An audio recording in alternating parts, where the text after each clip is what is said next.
Dejamos en el uso de la palabra al diputado César Camacho. Por favor.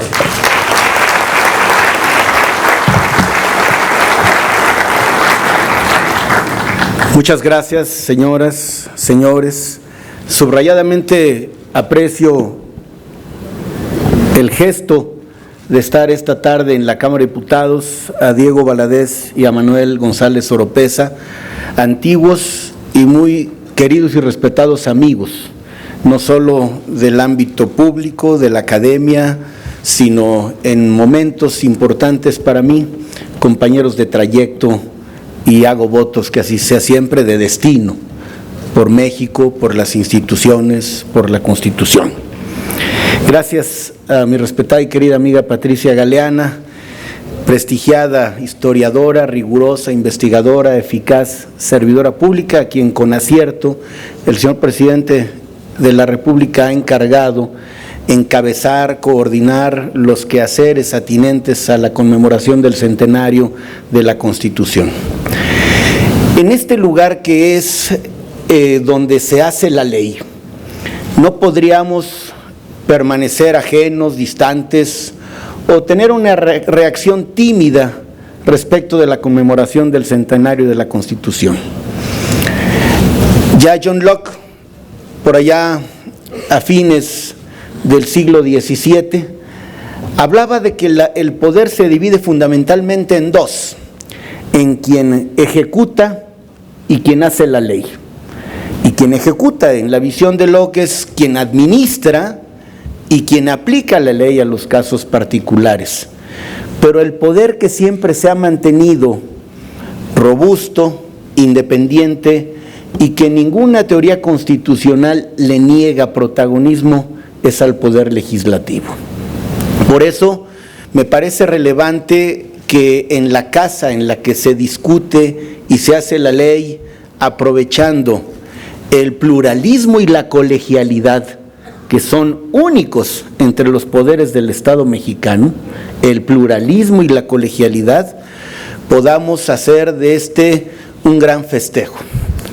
Para echar mano de una expresión en la vida de todos los días, es la víspera, la fiesta y la tornafiesta. Estamos en la víspera y hay que festejar haciendo, no solo con la recordación, sino con la formulación de compromisos. Por eso estamos aquí. Y vale la pena decirles con enorme satisfacción, porque el mérito no es propio, que en la presidencia de la Junta de Coordinación Política que he tenido la fortuna de mantener estos meses, han visto la luz o la verán en las próximas semanas al menos 23 publicaciones, todas relacionadas con la conmemoración, una de las cuales es justamente esta, la Constitución de bolsillo. Los demás, las siguientes semanas y pocos meses habrán de llevarse a cabo. Lo mismo ediciones reprográficas que nuevas ediciones, reimpresiones, coediciones, por cierto, con el INERM, y trabajos originales. Todos no para quedarse en la especulación científico-social, sino para encontrar en los textos motivos de inspiración, de motivación y de formulación de compromisos. Justamente como Diego y Manuel, que son sí investigadores, pero no participantes de un cenáculo de diletantes, sino generadores de investigación aplicada, porque se dedican no solo, y a ello le han destinado la vida, a investigar para bien de otros, que ha ocurrido, sino para su propio beneficio y en última instancia de las y los mexicanos, en el mundo académico, para los justiciables que acabamos siendo todos los mexicanos.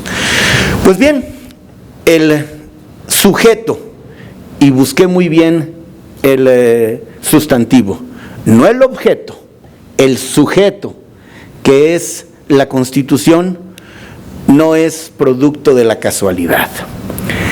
La Constitución vigente es expresión de una especie de continuum histórico. Y voy a dar grandes pasos en la historia nacional.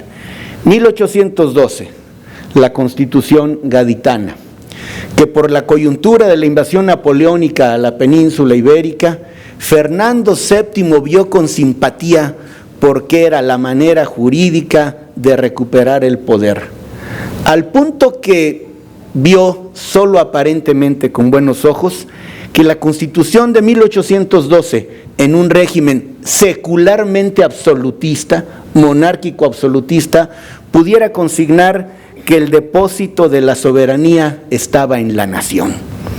Es decir, parece juego de palabras, no en el soberano de otrora, sino en la nación. Poco les duró el gusto a los peninsulares y a los de ultramar, porque pocos años después desconoció la propia Constitución de 1812 porque le pareció un exceso admitir en el texto que la soberanía estaba depositada en la nación, porque le venía bien que la soberanía estuviera depositada en su persona. Pero al punto fue de avanzada este texto constitucional que se mantiene hasta la fecha, con una pequeña variante. La soberanía, dice el adjetivo nacional, se deposita en el pueblo. Es decir, hay una síntesis de la visión que le agrega el adjetivo nacional y la que sugiere, como sigue, la soberanía popular. Pues bien, este es en 1812. 1824, la forma de Estado y de gobierno. Y aún las constituciones centralistas, 1836, consigna la división de poderes y parece paradójico, mantiene el sistema bicameral. Es decir, hay Senado a pesar de ser un Estado unitario. 1843, otra de corte centralista, establece el poder electoral, que entre nosotros lo instituiríamos primero en 90 y hasta 96 del siglo inmediato anterior. Insisto, el poder electoral en la Constitución de 1843. 1847, el amparo, aportación yucateca llevada al terreno de lo nacional. 1857, una especie de nueva profesión de fe republicana, el Estado laico, y la primera vez el reconocimiento, otra vez cuidado con el sustantivo, no el otorgamiento, como dice la Constitución original del 17, el reconocimiento de los derechos del hombre. Es decir, los derechos ya los trae el hombre. Lo que hace el texto es reconocerlos, no otorgarlos. Y con sus letras, las garantías individuales. Una Constitución liberal cuya estructura general mantiene la propia Constitución del 17. Está calificada como la primera constitución político-social del mundo, con sus artículos emblemáticos, el tercero, el 27, el 123, el 130 y muchos más.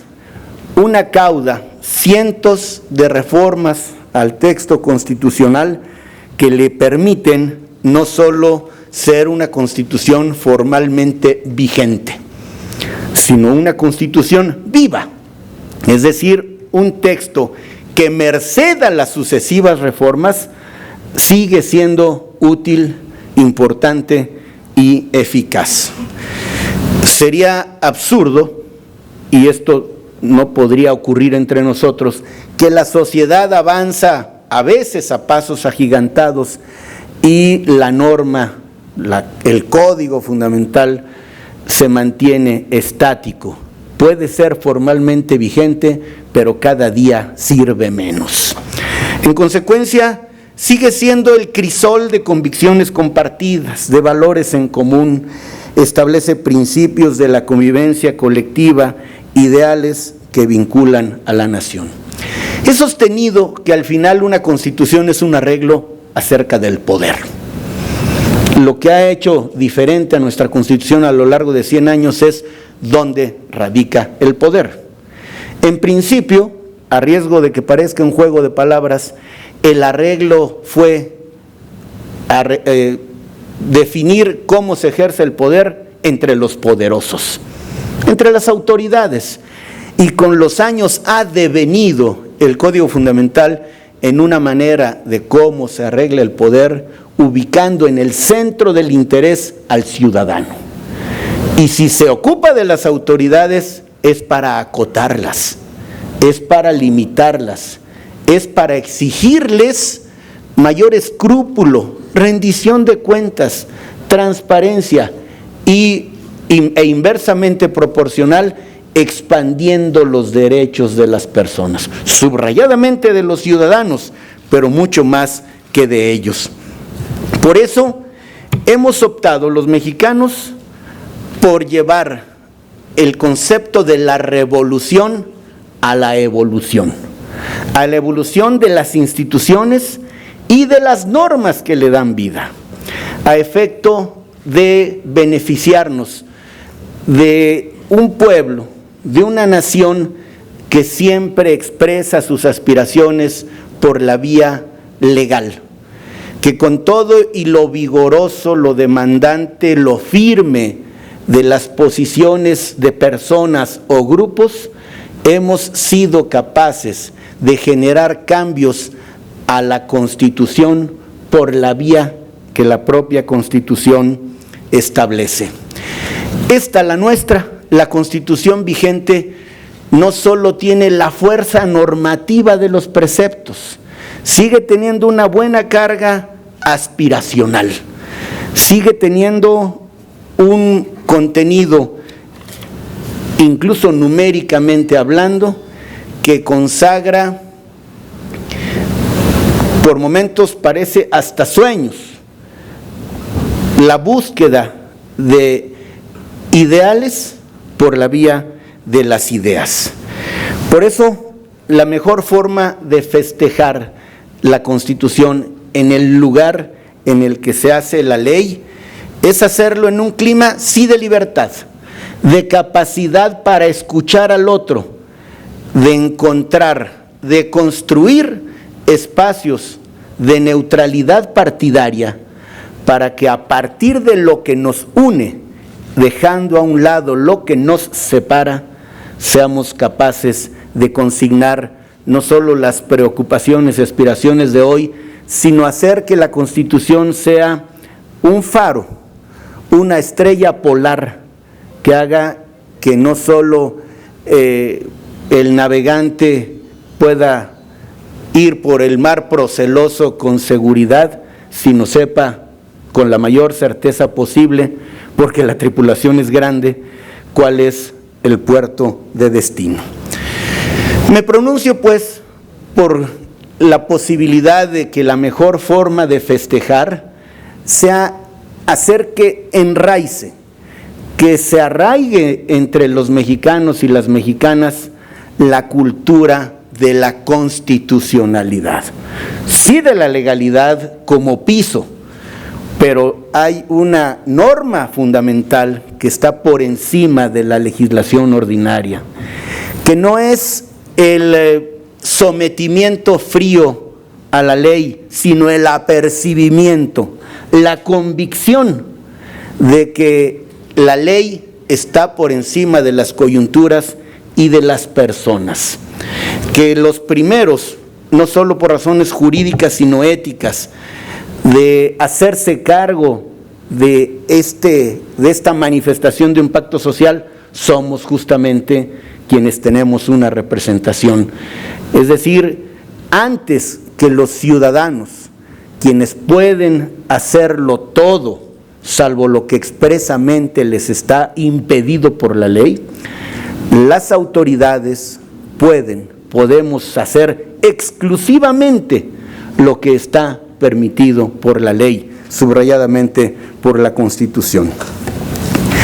Este constitucionalismo del que hablo tiene que ver también con el acceso al poder y con su ejercicio. Es legitimador que para ejercer el poder se provenga, en el caso de los representantes populares, de una elección abierta, libre, legal. Pero no basta. El ejercicio del poder también tiene que ser democrático. Y el ejercicio de un poder de esta naturaleza es un poder rendidor de cuentas, un poder y los ciudadanos lo merecen, eficaz. Es decir, no el ejercicio de un poder que desarrolle catálogo de explicaciones, sino cauda de buenos resultados. En un México plural y diverso como el de hoy, esto es mucho más difícil, pero cuando se consigue es en primer término más enorgullecedor, mucho más eficaz y mucho más duradero.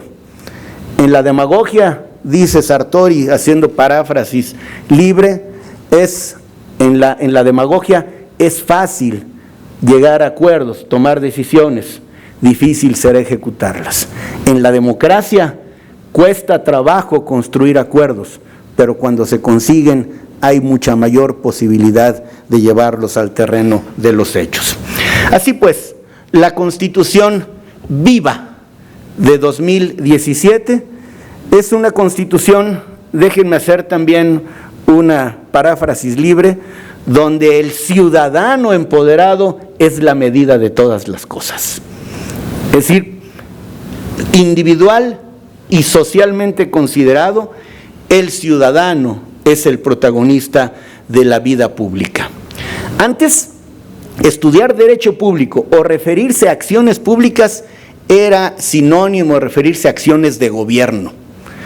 Hoy, lo público comprende lo gubernamental, pero también lo social.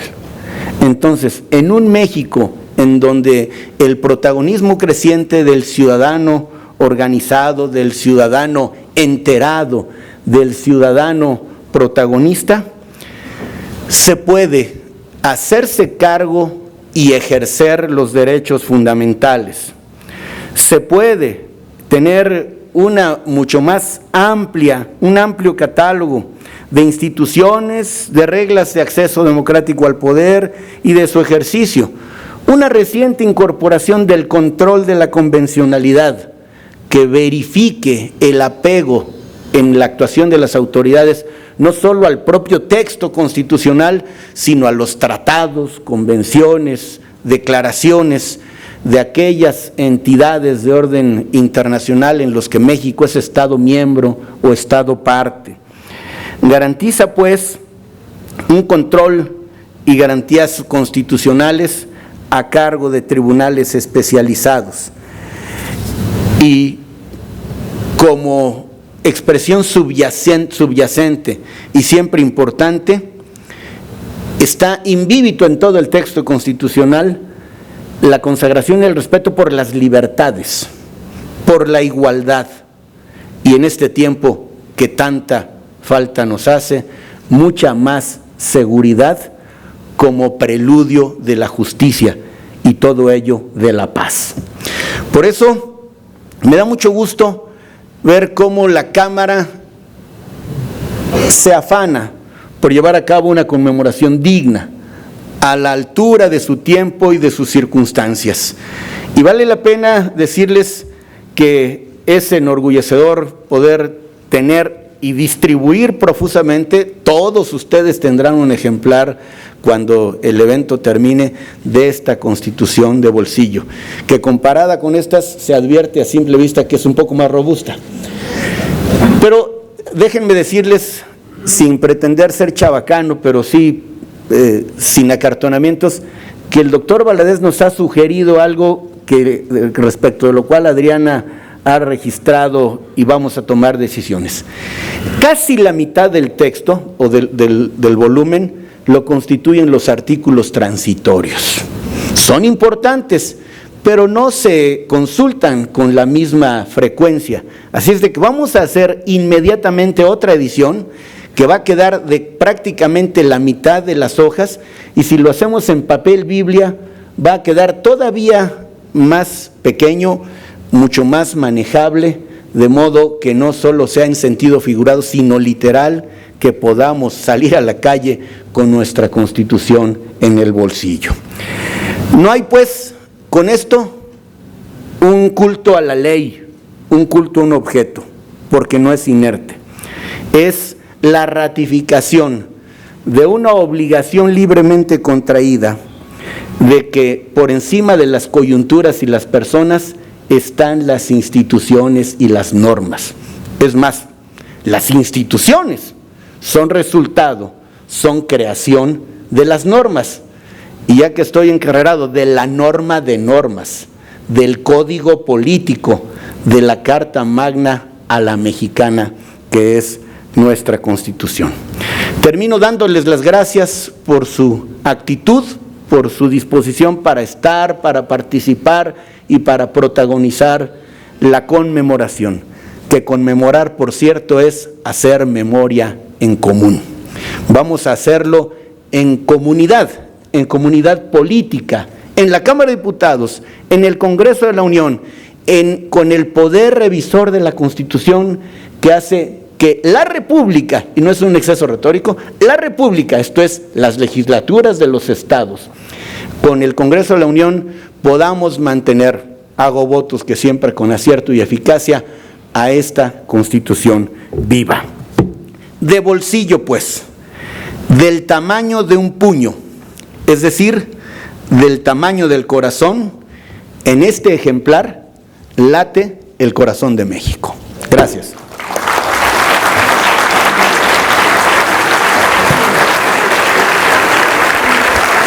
Muchas gracias, diputado César Camacho.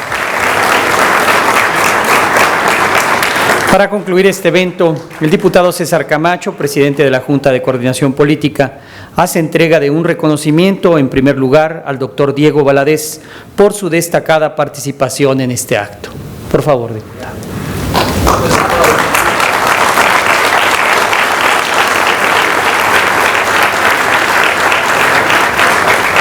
El diputado César Camacho entrega también un reconocimiento al magistrado Manuel González Oropesa por su valiosa aportación.